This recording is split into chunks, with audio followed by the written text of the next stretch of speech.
Hi, this is Kendra over at Pencil and Pigment, and today I wanted to talk a little bit about learning calligraphy and some more budget-friendly, easy ways to learn that skill. So, on my webpage, back in 2018, I set up a blog post that's just dedicated to links for learning calligraphy.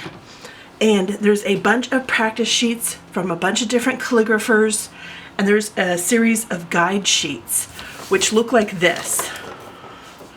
This would be a traditional calligraphy guide sheet, and this one's by Printable Paper, and I have the link.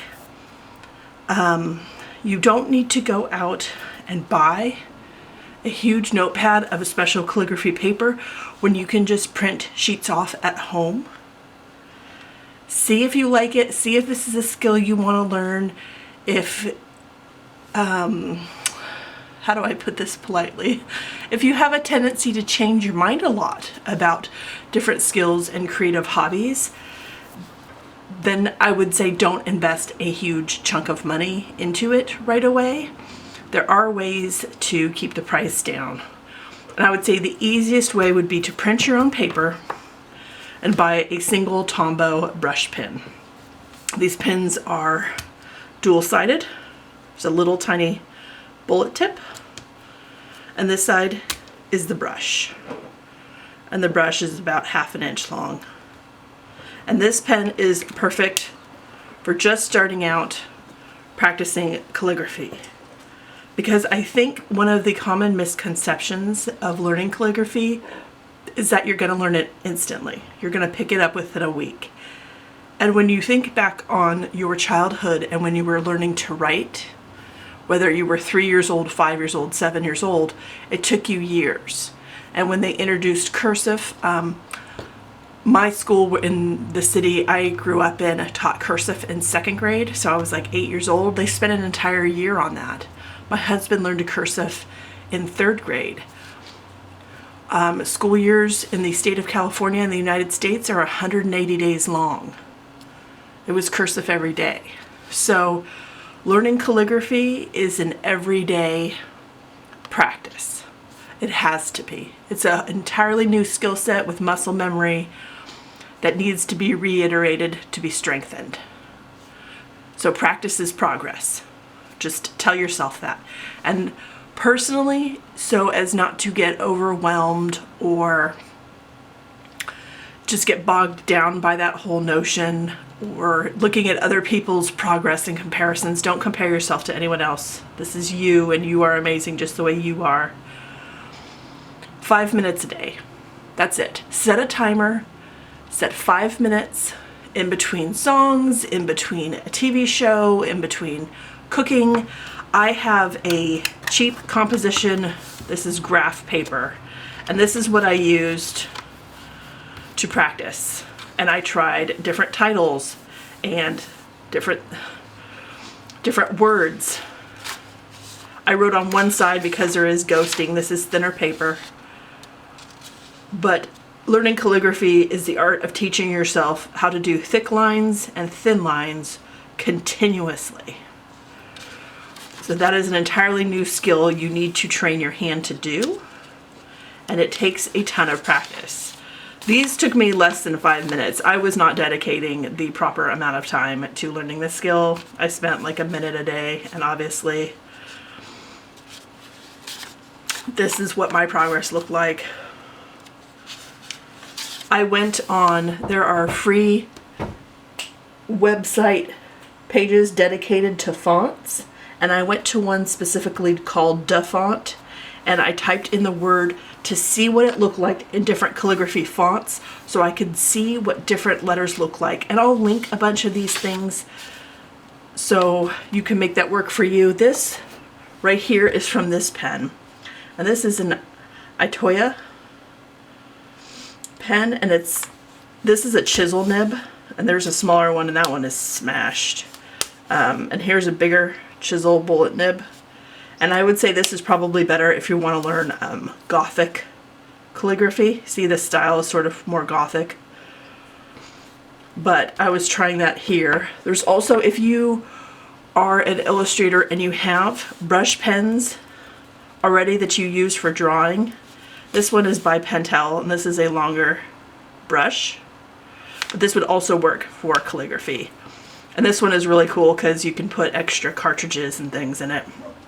So you may already have some supplies you use for other projects that will work. You don't have to invest a huge chunk of money. All you're investing in learning calligraphy is your time. And that seems to be the hardest thing to donate. I have some other supplies. Here is a very basic, one of the cheapest nib handles for calligraphy, and here's one that's an oblique, and it literally, you put it in here, the nib goes into there, and then some basic starter inks. So Winsor and Newton ink makes really teeny tiny ones, and the great thing about these is they blend really well together. So I have scarlet and I have cobalt, and when I mix them together I have a very gorgeous plum purple.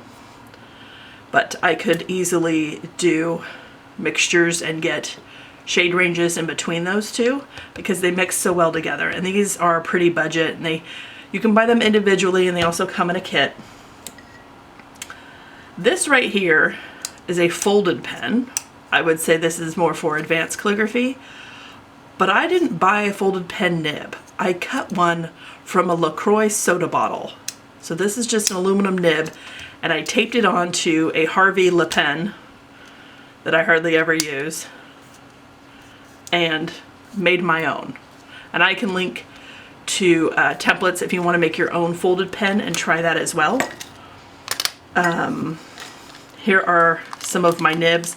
I predominantly get my nibs from jet pens because they have such a clear write-up of what each nib does, and some of these are calligraphy and some of them are illustrations. So some people illustrate with nibs, which is awesome. Like this one. This one is this is by Tachikawa. This wood. It's very nice. It's for illustration. And then I have a huge black ink. This is all the supplies I have. That's it. And these are the lowest low end. I mean, these can come in glass and metal. You can get, 18 karat gold nibs. I have the steel ones because, again, where I live, I have such high humidity that moisture is an issue, and I don't want to worry about rust and throwing things away. But just for starting,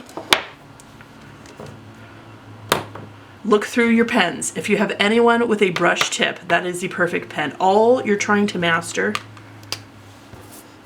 is holding the pen and figuring out going up big, coming down small, up big, down small. And you're teaching your hand how to do 2 different stroke sizes with one pen as you write. And I will link to some YouTube tutorials where genuine calligraphers are showing you how to do this skill. Also, there is something called faux photography or faux calligraphy, and it's also called hand lettering, and that is the art of drawing something by hand. So if you're initially learning how to draw something, but your hand doesn't quite have the movements yet, or you want to figure out the lettering, and then you would just color this in. So it looks kind of like calligraphy, but you did it by hand. This is faux calligraphy. This is faux calligraphy. See how I'm starting and stopping and I'm coloring everything in? This is a great way to learn the shapes, the design shapes of each letter. I hope this helped today. I will link to as many different things as I can. Set yourself up for success, but don't invest a ton of money right away. As you get better and you see what style you like and what you're interested in, then I would say invest, but practice, practice, practice. It equals progress, and you will get so good. Just 5 minutes a day, every day, from now until December 31st. Keep all your pages, keep the bad ones, keep the good ones, and you will genuinely see your progress. Dedicate 6 months to it. It takes time. It took you time to learn how to print and write cursive. It'll take you time to learn how to do calligraphy. Be patient with yourself. Be kind to yourself. I hope everyone has a wonderful day, and I will talk to you all tomorrow. Bye.